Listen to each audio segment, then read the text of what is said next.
हा काही बोलू नका, आवाज रेकॉर्ड होतो. काही बोलायचं की तुम्ही बोलू शकता तुमच्याकडून डायलॉग वगैरे.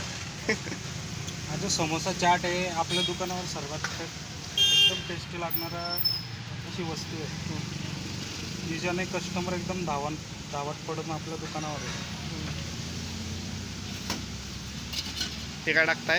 ही पुदिन्याची चटणी आहे आपली, आणि ही लसूणची चटणी आहे, लसूण चटणी, आंबट गोड चटणी, आंबट गोड चटणी, खायला टेस्टी.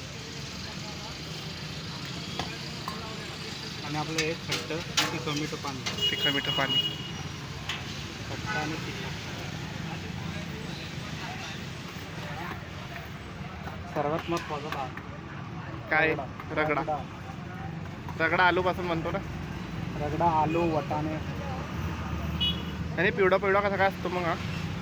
हळद टाकलेली असते त्यामध्ये. कलर वगैरे यूज नाही करत तुम्ही, म्हणजे नॅचरल? सगळे हायजेनिक असतं आपलं वस्तू.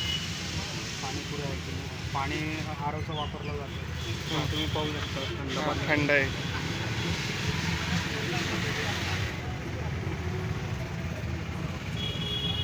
मिरची वगैरे टाकली, कांदा टाकला. नमकीन नमकीन खाल्ल्यावर एकदम स्वाद. तेवढं बारीक शेव आले एकदम. थोडी चटणी. आनंद या समोसा चाटचा. समोसा. थँक्यू.